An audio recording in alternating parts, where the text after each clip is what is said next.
10वां अध्याय। शुंभबद्ध। ध्यान।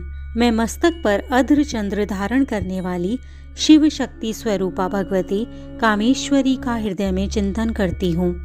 वे तपाए हुए स्वर्ण के समान सुंदर हैं। सूर्य, चंद्रमा और अग्नि, ये ही तीनों उनके नेत्र हैं तथा वे अपने मनोहर हाथों में धनुष, बाण, अंकुश, पाश और शूल धारण किए हुए हैं।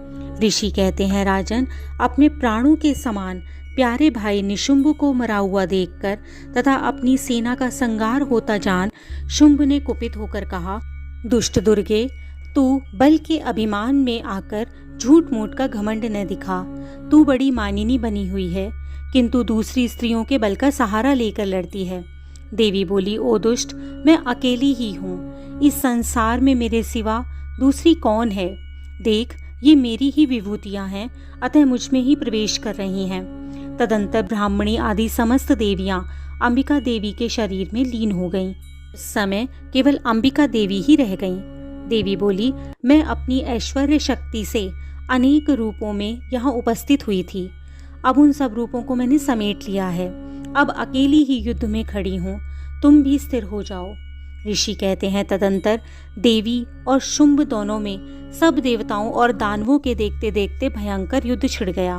बाणों की वर्षा और तीखे शस्त्रों एवं दारुण अस्त्रों के प्रहार के कारण उन दोनों का युद्ध सब लोगों के लिए बड़ा भयानक प्रतीत हुआ। उस समय अंबिका देवी ने जो सैकड़ों दिव्य अस्त्र छोड़े, उन्हें दैत्यराज शुंभ ने उनके निवारक अस्त्रों द्वारा काट डाला। इस प्रकार शुंभ ने भी जो दिव्य अस्त्र चलाए, उन्हें परमेश्वरी ने भयंकर हुंकार शब्द के उच्चारण आदि द्वारा खिलवाड़ में ही नष्ट कर डाला। तब उस असुर ने सैकड़ों बाणों से देवी को आच्छादित कर दिया। यह देखकर क्रोध में भरी हुई उन देवी ने भी बाण मारकर उसका धनुष काट डाला। धनुष कट जाने पर फिर दैत्यराज ने शक्ति हाथ में ले ली, किंतु देवी ने चक्र से उसके हाथ की शक्ति को भी काट गिराया। तत्पश्चात दैत्यों के स्वामी शुंभ ने 100 चांद वाली चमकती हुई ढाल और तलवार हाथ में लेकर उस समय देवी पर धावा किया। उसके आते ही चंडिका ने अपने धनुष से छोड़े हुए तीखे बाणों द्वारा उसकी सूर्य किरणों के समान उज्जवल ढाल और तलवार को तुरंत काट दिया। फिर उस दैत्य के घोड़े और सारथी मारे गए। धनुष तो पहले ही कट चुका था।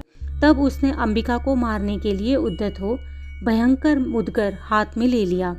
उसे आते देखकर देवी ने अपने तीक्ष्ण बाणों से उसका मुदगर भी काट डाला। इस पर भी वह असुर मुक्का तानकर बड़े वेग से देवी की ओर झपटा। उस दैत्यराज ने देवी की छाती पर मुक्का मारा। तब उन देवी ने भी उसकी छाती में एक चांटा जड़ दिया। देवी का थप्पड़ खाकर दैत्यराज शुंभ पृथ्वी पर गिर पड़ा, किंतु पुनः सहसा पूर्ववत उठकर खड़ा हो गया। फिर वह उछला और देवी को ऊपर ले जाकर आकाश में खड़ा हो गया। तब चंडिका आकाश में भी बिना किसी आधार के ही शुंभ के साथ युद्ध करने लगी। उस समय दैत्य और चंडिका आकाश में एक दूसरे से लड़ने लगे। उनका वह युद्ध पहले सिद्ध और मुनियों को विस्मय में डालने वाला था। फिर अंबिका ने शुंभ के साथ बहुत देर तक युद्ध करने के पश्चात उसे उठाकर घुमाया और पृथ्वी पर पटक दिया। पटके जाने पर पृथ्वी पर आने के बाद वह दुरात्मा दैत्य पुनः चंडिका का वध करने के लिए उनकी ओर वेग से दौड़ा। तब समस्त दैत्यों के राजा शुंभ को अपनी ओर आता देखकर देवी ने त्रिशूल से उसकी छाती छींदकर उसे पृथ्वी पर गिरा दिया। देवी के शूल की धार से घायल होने पर उसके प्राण पखेरु उड़ गए। वह समुद्रों, द्वीपों और पर्वतों सहित समूची पृथ्वी को कपाता हुआ पृथ्वी पर गिर पड़ा। तदंतर उस दुरात्मा के मारे जाने पर संपूर्ण जगत प्रसन्न और पूर्ण स्वस्थ हो गया तथा आकाश स्वच्छ दिखाई देने लगा। पहले जो उत्पात सूचक मेघ और उल्कापात होते थे, वे सब शांत हो गए तथा उस दैत्य के मारे जाने पर नदियां भी ठीक मार्ग से बहने लगीं। उस समय शुंभ की मृत्यु के बाद संपूर्ण देवताओं का हृदय हर्ष से भर गया और गंधर्वगण मधुर गीत गाने लगे। दूसरे गंधर्व बाजे बजाने लगे। अप्सराएं नृत्य करने लगीं। पवित्र वायु चलने लगी। सूर्य की प्रभा उत्तम हो गई। अग्निशाला की बुझी हुई आग अपने आप प्रज्वलित हो उठी और संपूर्ण दिशाओं के भयंकर शब्द शांत हो गए। इस प्रकार श्री मार्कंडेय जी पुराण में सारणिक मनवंतर की कथा के अंतर्गत देवी महात्म्य में शुंभबद्ध नामक 10वां अध्याय समाप्त हुआ।